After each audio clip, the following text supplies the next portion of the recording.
దేవోక్తి కార్యక్రమానికి ఇదే మా ఆహ్వానం. దేవోక్తి కార్యక్రమాన్ని వీక్షిస్తున్న ప్రియ శ్రోతలందరికీ ప్రభువైన యేసుక్రీస్తు నామములో వందనాలు తెలియజేస్తూ ఉన్నాం. ఇప్పుడు సహోదరులు లాజరస్ అశోక్ కుమార్ గారు మనకు దైవ సందేశాన్ని అందిస్తారు. శ్రద్ధగా ఆలకిద్దాం. తండ్రి అయినటువంటి దేవుడు మనల్ని అందరినీ కూడా ప్రేమించి ఇచ్చిన ఈ అవకాశాన్ని బట్టి దేవాది దేవునికి కృతజ్ఞతలు, స్తుతులు, స్తోత్రాలు ప్రభునామంలో చెల్లించుకుంటూ ఉన్నాను. దేవోక్తి కార్యక్రమాన్ని వీక్షిస్తున్న ప్రియులైన శ్రోతలందరూ కూడా యేసుప్రభు వారి పరిశుద్ధమైన శ్రేష్టమైన నామంలో మీకు శుభాభివందనములు తెలియజేసుకుంటూ ఉన్నాను. ఈరోజు మరొక పాఠాన్ని నేర్చుకునే అవకాశాన్ని దేవుడు మనకి దయచేశారు. దీనిని మనం అందరం కూడా సద్వినియోగం చేసుకుందాం. ఈ రోజున నేను చెప్పబోయే అంశము పునరుద్ధానం ద్వారా దేవుడు మనుషుల ద్వారా పునరుద్ధానాన్ని బట్టి దేవుడు ఏమి ఆశించాడు అనేటువంటి విషయాలని మనం ఈ రోజున దేవుని వాక్యంలోంచి చూడబోతూ ఉన్నాం. మరి ఈస్టర్ పండుగ మన అందరం కూడా జరుపుకుని ప్రభు యొక్క పునరుద్ధానాన్ని ప్రత్యేకంగా జ్ఞాపకం చేసుకున్న సంగతి మనందరం ఎరుగుదాం. వాస్తవంగా ప్రతి ప్రభు దినము ఆయన పునరుద్ధాన దినము. ఆ రోజున ఆయన ప్రభు మరణాన్ని, ఆయన యొక్క పునరుద్ధానాన్ని జ్ఞాపకం చేసుకునేటువంటి రోజు. అయితే లోకంలో కొన్ని వందల సంవత్సరాల నుంచి ఆనవాయితీగా, ఆచారంగా ఈస్టర్ పండుగ జరుపుకోవటం అనేది జరుగుతూ ఉంది. భక్తి శ్రద్ధలతో మరి మీరందరూ జరుపుకున్నారని, మీలో అనేక మంది జరుపుకుని ఉంటారని నేను నమ్ముతున్నాను. ఈ సందర్భంగా నేను ప్రభు అయిన యేసుక్రీస్తుని తండ్రి అయినటువంటి దేవుడు మృతుల్లో నుండి లేపడం ద్వారా, ప్రభువు పునరుద్ధానము పొందడం ద్వారా దేవుడు దానిని బట్టి మనం ఏమి గ్రహించాలని కోరుకుంటున్నాడో ఆ విషయాలు గ్రంథంలో స్పష్టంగా రాయబడి ఉన్నాయి. కొన్ని ముఖ్యమైనటువంటి సందర్భాలను నేను ఈ రోజున మీ కొరకు మీ ముందు ఉంచబోతూ ఉన్నాను. ప్రభు అయినటువంటి యేసుక్రీస్తు లేపబడ్డా, లేచాడా అనే విషయాన్ని మనం ఆలోచన చేసినట్లయితే దేవుడు ఆయనను లేపెను అని అపోస్తులు తెలియజేయటం అనేది జరిగింది. యేసుప్రభు వారు మరణాన్ని జయించి తిరిగి లేచాడు అని చెప్పేసి అపోస్తులు చెప్పలేదు, కానీ ఆయనను తండ్రి అయినటువంటి దేవుడు తన బాహుబలం చేత, తన శక్తి చేత లేపాడు, దీనికి మేము సాక్షులము అని చెప్పేసి అపోస్తుల కార్యాల గ్రంథంలో అనేక సందర్భాల్లో అపోస్తులు మాట్లాడటం అనేది జరిగింది. ఈ పునరుద్ధానం విషయంలో మొదటగా మనం తెలుసుకోవాల్సినటువంటి అతి ప్రాముఖ్యమైన విషయము, దేవుడు ప్రభు అయిన యేసుక్రీస్తుని లేపాడు అనేటువంటి వాస్తవాన్ని మనం గ్రహించాల్సినటువంటి అవసరం ఉంది. ప్రభువు లేచాడు అనే దానికంటే ప్రభువుని దేవుడు లేపాడు అనే విషయం మనం గ్రహించాల్సినటువంటి అవసరము ఉంది. కాబట్టి తండ్రి అయినటువంటి దేవుడు పరమందున్నాడు, భూమి మీద ప్రభు అయినటువంటి యేసుక్రీస్తు మన పాపాల నిమిత్తము అప్పగించబడి శిలువ మరణాన్ని పొంది సమాధిలో ఉన్నాడు. తండ్రి అయినటువంటి దేవుడు ఆయనను మృతుల్లోంచి లేపాడు అని చెప్పేసి లేఖనాల్లో చాలా స్పష్టంగా తెలియజేయబడి ఉందన్నమాట. అయితే ప్రభు అయినటువంటి యేసుక్రీస్తుని మృతుల్లోంచి లేపినటువంటి తండ్రి అయినటువంటి దేవుడు దీని ద్వారా లోకానికి ఆయన ఆధారము, అలాగే తన కుమారుని గురించినటువంటి నిరూపణ ఆయన ఇచ్చాడు అని చెప్పేసి దేవుని వాక్యంలో మనం చదవగలం.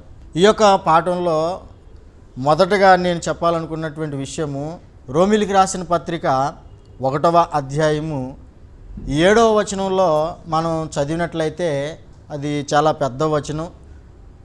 అందులో చివరి భాగంలో ఉన్నటువంటి మాటలను మనం గమనించినట్లయితే ప్రభు అయినటువంటి యేసుక్రీస్తు వారిని గురించి అపోస్తలుడైన పౌలు గారు రోమాలో ఉన్న క్రైస్తవులతో ఆయన మాట్లాడుతూ ఏం తెలియజేస్తూ ఉన్నాడంటే, యేసుక్రీస్తు ప్రభు వారు శరీరమును బట్టి దావీదు సంతానంగాను, ఆత్మను బట్టి మృతులలో నుండి లేవడం ద్వారా, పునరుద్ధానం చెందడం ద్వారా దేవుని కుమారుడుగాను ఆయన ప్రభావముతో నిరూపించబడ్డాడు అని చెప్పేసి రోమాలో ఉన్న క్రైస్తవులతో పౌలు గారు చెప్పినటువంటి వాక్య భాగాన్ని మనం చదవగలం. అక్కడ మనం చూసినట్లయితే ప్రభు అయిన యేసుక్రీస్తు వారు నేను దేవుని కుమారుడిని అని చెప్పేసి ఆయన భూమి మీద ఉన్నప్పుడు ఆయన చెప్పినట్లుగా మనం చదవగలం. నన్ను గురించి ఏమనుకుంటున్నారు ప్రజలు అని చెప్పేసి పేతురుని అడిగినప్పుడు పేతురు గారు ప్రభువైన యేసుక్రీస్తు వారిని గురించి ఇచ్చిన సాక్ష్యము, నీవు సజీవుడువైన దేవుని కుమారుడువైన క్రీస్తువు అని పేతురు గారు సమాధానం చెప్పినట్లుగా మనము మత్తయి సువార్త 16వ అధ్యాయం 18వ వచనంలో చదవగలం. ప్రభువైన యేసుక్రీస్తు వారు సరైన సమాధానమే పేతురు గారు చెప్పాడని ఆయనను మెచ్చుకుని ఆయన్ని ధన్యుడు అని చెప్పేసి అన్నాడు. నీకు పరలోకం నుండి తెలియపరచబడిందే తప్పితే నువ్వు భూ సంబంధంగా భౌతికంగా నువ్వు ఈ విషయాన్ని తెలుసుకోలేదు, అయితే వాస్తవమే నువ్వు మాట్లాడావు, నేను దేవుని కుమారుడను అని చెప్పేసి యేసుప్రభు వారు మరి ఆయన సమాధానానికి ఆయన సంతోషించినట్లుగా మనం చూడగలం. తండ్రి అయినటువంటి దేవుడు మరి యేసుప్రభు వారిని గూర్చి ఈయన నా ప్రియకుమారుడు, ఈయన యందు నేను ఆనందించుచున్నాను అని అపోస్తులకు కూడా ఆయన తెలియజేయటం అనేది జరిగింది. ప్రభువారు రూపాంతరం కొండ మీద రూపాంతరం చెందినప్పుడు యాకోబు, యోహాను, పేతురులను వెంటబెట్టుకుని ఆయన వెళ్ళినప్పుడు వారికి ఆయన యొక్క మహిమను కనపరుచుకున్నట్లుగా మనం చూడగలం. అయితే అక్కడ చూసినట్లయితే అక్కడ కూడా తండ్రి అయినటువంటి దేవుడు ఈయన నా ప్రియకుమారుడు, ఈయన యందు నేను ఆనందించుతున్నాను, ఈయన మాట వినుడి అని చెప్పేసి మరి దేవుడు అపోస్తులకు అక్కడ తెలియజేసినట్లుగా మనం చూడగలం. ఆయా సందర్భాల్లో ప్రజలు ఒప్పుకున్నట్లుగాను ప్రభు కూడా చెప్పుకున్నట్లుగాను దేవుడు కూడా ఈయన నా ప్రియకుమారుడని యేసుప్రభు వారిని గురించి చెప్పినట్లుగాను మనం సువార్తల్లో చదవగలం. అది వాస్తవమే.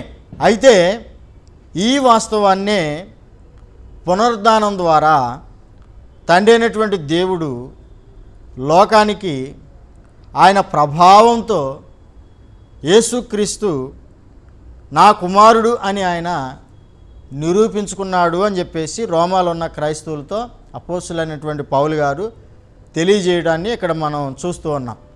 ప్రియమైన దేవుని పిల్లారా, యేసుక్రీస్తు దేవుని కుమారుడే, ఆయన దేవుని కుమారుడు అని చెప్పుకున్నందుకు నీవు మనుషుడు అయ్యుండి దేవుని కుమారుడు అని చెప్పుకుంటున్నావు కాబట్టి నీవు దేవదూషణ చేస్తున్నావు, అందుకనే నిన్ను శిలువ మరణానికి అప్పగిస్తున్నాము అని చెప్పేసి ఆనాటి యూదులు యేసుప్రభు వారితో మాట్లాడినట్లుగా మనము చూడగలం. అయితే తండ్రి అయినటువంటి దేవుడు ఆయన చెప్పుకున్నది నిజము, నేను చెప్పింది నిజము అని లోకానికి ఆయన నిరూపణ చేసినట్లుగా, ప్రభావంతో నిరూపించినట్లుగా ఈ శిలువ మరణం పునరుద్ధానం ద్వారా దేవుడు తెలియజేస్తూ ఉన్నాడు అనమాట. రోమా 1వ అధ్యాయం 7వ వచనంలో మనం చదువుకునే ఈ వాక్య భాగంలో ఆయన మృతుల్లో నుంచి లేవడాన్ని బట్టి, ఆయన పునరుద్ధానాన్ని బట్టి ఆయన దేవుని కుమారుడు అని ఆయన ప్రభావంతో నిరూపించుకున్నాడు అని చెప్పేసి ఆయన ఆ యొక్క వచనంలో మొదటి విషయాన్ని తెలియజేశాడు. అదే సమయంలో మరొక విషయాన్ని ఆయన తెలియజేయటం అనేది జరిగింది. కాబట్టి యేసుప్రభు వారు పునరుద్ధానం ద్వారా, ఆయన మృతుల్లోంచి తిరిగి లేవడం ద్వారా లోకం మొత్తానికి కూడా ఆయన దేవుని కుమారుడు నిరూపణ చేయబడింది. అయితే ఇప్పుడు ప్రతివారు కూడా ఆయన దేవుని కుమారుడని ఒప్పుకోవాల్సినటువంటి అవసరము ఉంది. ఆయన దేవుని కుమారుడని విశ్వసించాలి, ఆయన దేవుని కుమారుడని ఒప్పుకోవాలి అని చెప్పేసి దేవుని వాక్యంలో చాలా స్పష్టంగా రాయబడి ఉంది. యోహాను సువార్తలో 20వ అధ్యాయము 30-31 వచనాలు మనం చదివితే యేసుప్రభు వారు ఇంకా అనేకమైన ఇతర సూచక క్రియలు చేశాడు, కానీ అవన్నీ ఈ గ్రంథంలో రాయబడలేదు అని యోహాను సువార్త రాసినటువంటి యోహాను గారు తెలియజేయటం అనేది జరిగింది. అయితే మేము కొద్దిగానే రాసాము, యేసుప్రభు వారు చేసిన అద్భుతాలన్నీ మేము రాయలేదు, కానీ చేసిన వాటిల్లో కొద్దిగా ముఖ్యమనుకున్నటువంటి వాటిని మేము ఈ గ్రంథంలో రాయటం అనేది జరిగింది, లేకపోతే మీ దృష్టికి తీసుకురావటం అనేది జరిగింది అని చెప్పేసి అన్నాడు. అయితే మేము ఈ విషయాలు మీ దృష్టికి తీసుకురావడంలో గల మా ఉద్దేశం ఏమై ఉన్నది అనే విషయాన్ని ఆలోచన చేస్తే యేసుప్రభు వారు ఆయన చెప్పుకున్నట్టుగానే, దేవుడు చెప్పినట్టుగానే నిజముగా ఆయన దేవుని కుమారుడు అని ఎవరైతే ఆయన యందు విశ్వాసం ఉంచుతారో ఈ అద్భుతాలను బట్టి నిజమే, ఒక మానవునికి అసాధ్యము కాబట్టి ఏ మనుషుడు చేయలేనటువంటి కార్యం ఇది, కాబట్టి దేవుడు తోడై ఉంటేనే కానీ ఎవరు కూడా ఇలాంటి అద్భుతాలు చేయరు అని చెప్పేసి నికోదేము అనుకున్నట్లుగా అలాగే ప్రతి మనుషుడు కూడా ఆలోచన చేసి గ్రహించి నిజముగా ఈ లోకానికి వచ్చినటువంటి యేసుప్రభు వారు పరలోకం నుండి వచ్చాడు, ఆయన దేవాది దేవుని కుమారుడు, మనల్ని పరలోకానికి తీసుకెళ్ళగలిగినటువంటి వాడు ఆయనే, మనల్ని విమోచించగలిగినటువంటి వాడు ఆయనే, మనల్ని రక్షించగలిగినటువంటి వాడు ఆయనే అని చెప్పేసి ఆయనను ఆశ్రయించి ఆయన యందు విశ్వాసం ఉంచి ప్రతి వ్యక్తి కూడా నాశనాన్ని తప్పించుకుని నిత్య జీవం పొందాలనేటువంటి ఆ ఉద్దేశంతో మేము విషయాలు రాశాము అని చెప్పేసి యోహాను గారు సువార్తలో మనకి తెలియజేయటం అనేది జరిగిందనమాట. కాబట్టి యేసుక్రీస్తు దేవుని కుమారుడు అని పునరుద్ధానం ద్వారా ఆయన రుజువు చేసుకున్నారు. అయితే ప్రభువారు శిలువ మీద ఉన్నప్పుడు అక్కడ ఉన్నటువంటి వ్యక్తులు అపహాస్యం చేసి నీవు దేవుని కుమారుడు అయితే నీవు శిలువ మీద నుంచి దిగిరా అని చెప్పేసి ఆయన్ని అపహాస్యం చేయడం అనేది జరిగింది. కానీ పరలోకపు తండ్రి ఆలోచన వేరుగా ఉంది. ఆయన్ని శిలువ మీద దించడం కంటే ఆయన్ని మృతుల్లోంచి లేపటము ఎక్కువైనటువంటి కార్యక్రమం అయి ఉన్నదన్నమాట. ఇంత గొప్ప ఈ యొక్క ఆధారంతో లేకపోతే ఈ యొక్క కార్యంతో నా కుమారుణ్ణి నేను నా కుమారుడని నిరూపించుకోవాలనేటువంటి ఆలోచన కలిగి ఉన్నటువంటి పరలోకపు తండ్రి మాటలు ఏమీ కూడా పట్టించుకోకుండా ఆయన్ని శిలువ మరణానికి అప్పగించాడు. ఆయన్ని సమాధిలో పెట్టారు. అయితే మరణ వేదనలను ఆయన తొలగించి ఆయనను తండ్రి అయినటువంటి దేవుడు తన శక్తి వలన లేపాడు అని చెప్పేసి దేవుని వాక్యంలో అనేక సందర్భాల్లో మనం చూడగలం. కొరింథీయులకు రాసిన మొదటి పత్రిక 6:14 చూసినట్లయితే దేవుడు ప్రభువును దేవుడు లేపెను, ఆయన శక్తి వలన మనలను కూడా లేపును అని చెప్పేసి అని అంటున్నాడు అనమాట. మనం కూడా లేస్తాం, ప్రభువు లేచాడు కాబట్టి, ప్రభువుని దేవుడు లేపాడు కాబట్టి మనల్ని కూడా ఆయన లేపుతాడు అనేటువంటి ఒక వాస్తవాన్ని అక్కడ మాట్లాడటం అనేది జరిగింది. అయితే ఇప్పుడు ఆయన తిరిగి లేవడం ద్వారా దేవుడు తన కుమారుని గురించినటువంటి నిరూపణ లోకానికి ఇచ్చాడు. ఈయన నా ప్రియ కుమారుడు, ఈయన నా కుమారుడు, ఈయన యందు మీరు విశ్వాసం ఉంచి విమోచించబడండి, నాశనాన్ని తప్పించుకోండి, నిత్య జీవాన్ని పొందండి అని చెప్పేసి ఆ నిరూపణ తన కుమారుని గురించి ఆయన్ని తిరిగి లేపి ఇచ్చాడు అని చెప్పేసి రోమాలో ఉన్న క్రైస్తవులతో అపోస్తలుడైనటువంటి పౌలు గారు మాట్లాడుతూ ఉన్నాడు. అదే సమయంలో ఆయన మాట్లాడిన మరొక మాట ఏంటి అనేటువంటి విషయాన్ని ఆలోచన చేసినట్లయితే ఆయన దావీదు కుమారుడు శరీరాన్ని బట్టి అని చెప్పేసి నిరూపించబడ్డాడు అనే విషయాన్ని అక్కడ ఆయన తెలియజేయటం అనేది జరిగిందనమాట. తండ్రి అయినటువంటి దేవుడు దావీదు గారికి వాగ్దానం చేశాడు, నీవు నీ పితరులతో కూడా నిద్రించిన తరువాత నీ గర్భంలో నుండి నీ సంతానమును హెచ్చించి అతనికి అని అన్నాడు. అంటే ఆయన సంతానంలో నుంచి వచ్చిన ఒక అతనికి నేను రాజ్యాన్ని స్థిరపరుస్తాను అని చెప్పేసి పరలోకపు తండ్రి దావీదు గారికి వాగ్దానం చేయటం అనేది జరిగిందనమాట. అయితే ఆ వాగ్దానము ఎవరికి చేయబడింది, ఆ వాగ్దానం యొక్క నెరవేర్పు ఎవరి విషయంలో జరిగింది అనేటువంటి విషయాన్ని ఆలోచన చేసినట్లయితే నీ సంతానము అతనికి అని చెప్పేసి అని ఆ రోజున దేవుడు వాగ్దానం చేసింది ఎవరిని గురించి అనేటువంటి విషయాన్ని ఆలోచన చేసినట్లయితే ప్రభు అయినటువంటి యేసుక్రీస్తుని గురించి అని చెప్పేసి మనం గ్రహించవలసినటువంటి అవసరం ఉందన్నమాట. సహజంగా ఆ సందర్భం మనం చదివినప్పుడు 2 సమూయేలు 7వ అధ్యాయము 12వ వచనం నుంచి ఈ మాటలు ఉంటాయి. అయితే మనం గమనించాల్సినటువంటి విషయం ఏంటంటే అతడు నా నామ ఘనత కొరకు ఒక మందిరాన్ని కట్టిస్తాడు అని చెప్పేసి రాయబడింది. ఆ సందర్భంలో అతని సింహాసనము సూర్యుడు ఉన్నంత వరకు ఉంటుంది అని చెప్పేసి చెప్పబడింది. ఈ యొక్క లేఖన భాగాలని మనం పైపైన ఆలోచన చేస్తే ఇది సొలొమోన్ రాజుకు సంబంధించినటువంటి ప్రవచనము అని చెప్పేసి, ఈ వాగ్దానం సొలొమోన్ రాజుకు చెందింది అని చెప్పేసి మనం అనుకుని అపార్థం చేసుకునేటువంటి అవకాశం ఉంది. కానీ వాస్తవంగా అక్కడ దావీదు గారితో తండ్రి అయినటువంటి దేవుడు ఏమన్నాడంటే నీవు పితరులతో కూడా నిద్రించిన తర్వాత అని చెప్పేసి చెప్పడం జరిగింది. మనం అందరికీ తెలిసినటువంటి విషయము, దావీదు గారు సొలొమోనుని ఆయన బ్రతుకుండగానే ఆయన్ని అభిషేకించినట్లుగా రాజుగా నియమించినట్లుగా మనము చూడగలం. అయితే ఈయన నిద్రించిన తర్వాత జరిగే సంగతిని గురించి అక్కడ దేవుడు వాగ్దానం చేయటం అనేది జరిగింది. కాబట్టి ఆ వాగ్దానానికి వారసుడు, ఆ దావీదుకి కుమారుడు ప్రభు అయినటువంటి యేసుక్రీస్తే. అతనికి రాజ్యం ఇవ్వబడింది, అతనికి సింహాసనం ఇవ్వబడింది, అతనికి అధికారం ఇవ్వబడింది, అతనికి ప్రభుత్వం ఇవ్వబడింది, అతని ప్రభుత్వం యుగయుగాలు ఉంటుంది అని చెప్పేసి ఆ యొక్క విషయాన్ని నిరూపణగా తెలుసుకునే దాని కొరకు ఆయన పునరుద్ధానం ద్వారా ఎలాగూ నిరూపించబడ్డాడు, ఆయన దావీదు సంతానం అని శరీరాన్ని బట్టి అని చెప్పేసి అంటున్నాడు. శరీరాన్ని బట్టి యేసుప్రభు వారు దావీదు సంతానము అని చెప్పేసి అక్కడ ఆయన నిరూపించుకున్నాడు అని చెప్పేసి, పునరుద్ధానం ద్వారా ఈ నిరూపణ జరిగింది అని చెప్పేసి ఆయన చాలా స్పష్టంగా పౌలు గారు తెలియజేస్తూ ఉన్నాడు అనమాట. ప్రభు అయినటువంటి యేసుక్రీస్తు వారు స్వయంగా ఆయన ప్రకటన గ్రంథంలో మనం చూసినట్లయితే 22వ అధ్యాయము 16వ వచనంలో నేను దావీదు వేరును చిగురునై ఉన్నాను అని చెప్పేసి ఆయన తెలియజేయటం అనేది జరిగింది. మలాకీ గ్రంథం కూడా 6వ అధ్యాయంలో మనం చూసినట్లయితే చిగురు అను ఒకడు కలడు, అతడు తన స్థనములో నుండి చిగురించును, అతడు యెహోవా ఆలయమును కట్టును అని చెప్పేసి రాయబడింది. అతనికి సింహాసనం ఇవ్వబడుతుంది, అతడు పరిపాలన చేస్తాడు అని చెప్పేసి చెప్పబడింది అనమాట. కాబట్టి దావీదు సంతానము ప్రభు అయినటువంటి యేసుక్రీస్తు, అంటే దావీదు వంశంలో నుంచి దేవుని వాగ్దానం ప్రకారము సింహాసనం మీద కూర్చుని యుగయుగాలు యూదులను ఇశ్రాయేలీయులను అలాగే ప్రభు స్వరక్తం ద్వారా సంపాదించినటువంటి ఆయన సంఘం అనేటువంటి రాజ్యమును ఆయన పరిపాలన చేస్తాడు అని చెప్పేసి, దావీదు సంతానం నుంచి వచ్చినటువంటి ఆయనకి రాజ్యం ఇవ్వబడుతుందని చెప్పినటువంటి ఆ యొక్క ప్రవచనం యొక్క నెరవేర్పు యేసుక్రీస్తునందు జరిగింది అని చెప్పేసి మరి ప్రజలు తెలుసుకునే దాని కొరకు ఆయన మృతుల్లోంచి లేవటం ద్వారా నిరూపణ ఇది ఆయన గురించే అని చెప్పేసి నిరూపించబడింది అని చెప్పేసి అపోస్తలుడైనటువంటి పౌలు గారు అక్కడ రోమాలో ఉన్న క్రైస్తవులతో 1వ అధ్యాయం 7వ వచనంలో ఈ విషయాలన్నీ కూడా తెలియజేయటం అనేది జరిగిందనమాట. కాబట్టి ఆయన నిరూపించబడ్డాడు. ప్రభు అయినటువంటి యేసుక్రీస్తు ఆయన ప్రభువుగా నియమించబడ్డాడు అని చెప్పేసి అపోస్తల కార్యాలు 2:36వ వచనంలో పేతురు గారు మొట్టమొదటిగా తెలియజేయటం అనేది జరిగింది. అదే పేతురు గారు 10వ అధ్యాయంలో అపోస్తల కార్యాల్లో 36వ వచనంలో యేసుక్రీస్తు అందరికీ ప్రభు అని చెప్పేసి ఆయన తెలియజేయడం అనేది జరిగిందనమాట. దావీదు సంతానంలో నుంచి వచ్చినటువంటి మరి ప్రభు అయినటువంటి యేసుక్రీస్తు ఆయన రాజుగా అభిషేకించబడ్డాడు, ఆయన ప్రభువుగా అభిషేకించబడ్డాడు.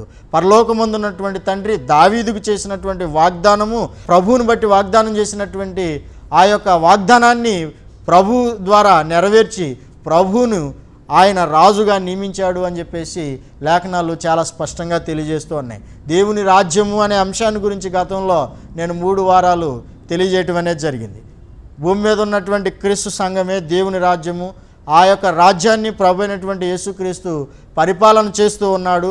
ఇది దావీదు గారికి దేవుడు వాగ్దానం చేసినటువంటిది యేసు ప్రభు విషయంలో నెరవేర్పు జరిగింది అనేటువంటి విషయాన్ని ఈ సందర్భంలో నేను మీకు జ్ఞాపకం చేస్తూ ఉన్నాను. కాబట్టి ప్రియమైన దేవుని పిల్లారా, మన ప్రభు అయినటువంటి యేసుక్రీస్తు ఆయన శరీరాన్ని బట్టి దావీదు సంతానంగా నిరూపించబడి ఆయన రాజుగా చేయబడి పరిపాలన చేస్తున్నాడు అని చెప్పేసి లేఖనాల్లో స్పష్టంగా రాయబడింది.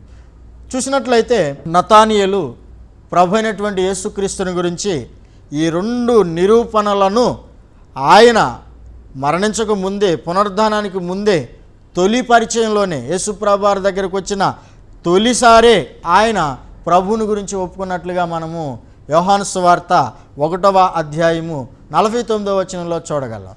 యేసుప్రభు వారిని గురించి నతానియేలు గారు ఇచ్చినటువంటి సాక్ష్యం ఏంటంటే, నీవు ఇశ్రాయేలీయులకు రాజువు, నువ్వు దేవుని కుమారుడువు అని చెప్పేసి ఆయన మరి ప్రభువుని గురించి ఆయన ఎరిగి తెలుసుకుని గ్రహించి ప్రభు ముందు ఆయన ఒప్పుకున్నట్లుగా మనం ఆ వాక్య భాగంలో చూడగలం. కాబట్టి ప్రియమైన దేవుని పిల్లారా, యేసుక్రీస్తు వారు దేవుని కుమారుడు, అలాగే ఆయన ఇశ్రాయేలీయులకి రాజు, దావీదు సింహాసనానికి వారసుడు.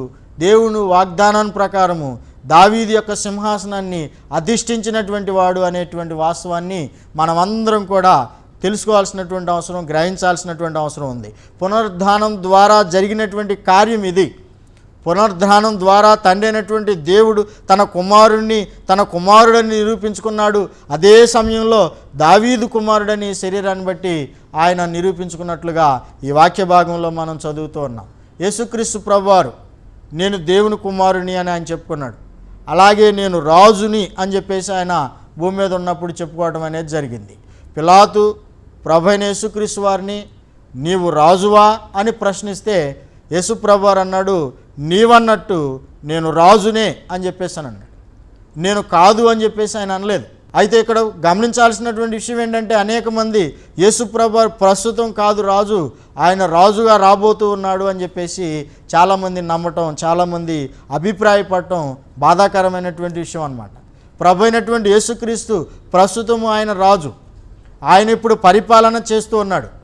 క్రీస్తు సంఘం అనేటువంటి దేవుని రాజ్యమును ఆయన AD 33 నుంచి పరిపాలన చేస్తున్నాడు అని చెప్పేసి లేఖనాల ద్వారా మనం గ్రహించాల్సినటువంటి అవసరము ఉందన్నమాట. ఆయన స్వరక్తం ఇచ్చి ప్రభు సంఘాన్ని ఆయన స్థాపించాడు.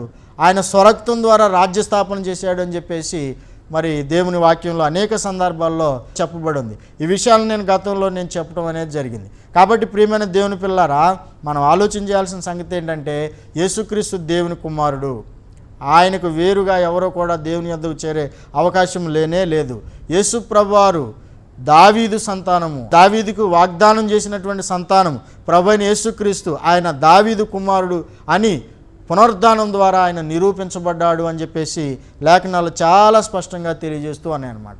యేసుప్రభు వారు పుట్టినప్పుడు తూర్పు దేశం నుంచి వచ్చినటువంటి జ్ఞానులు హేరోదు దగ్గరకు వచ్చి యూదులకు రాజుగా పుట్టినవాడు ఎక్కడా అని చెప్పేసి వాళ్ళు అడగటం అనేది జరిగిందనమాట. ప్రభు అయినటువంటి యేసుక్రీస్తు వారు దావీదుకు చేసినటువంటి వాగ్దానాన్ని బట్టి యూదులను పరిపాలన చేయడానికి రాజుగా ఆయన పుట్టాడు. దావీదు సంతానంగా ఆయన రాజుగా ఆయన సింహాసనాన్ని అధిష్ఠించడానికి ఆయన ఈ లోకానికి వచ్చాడు అనేటువంటి వాస్తవాన్ని అక్కడ జ్ఞానులు తెలియజేసినట్లుగా మనం దేవుని వాక్యంలో చదవగలం. మత్తయి సువార్త 2వ అధ్యాయంలో ఈ విషయాన్ని మనం చూడగలము. అలాగే ఇంకా మనం చూసినట్లయితే ప్రభు అయినటువంటి యేసుక్రీస్తు వారు ప్రస్తుతము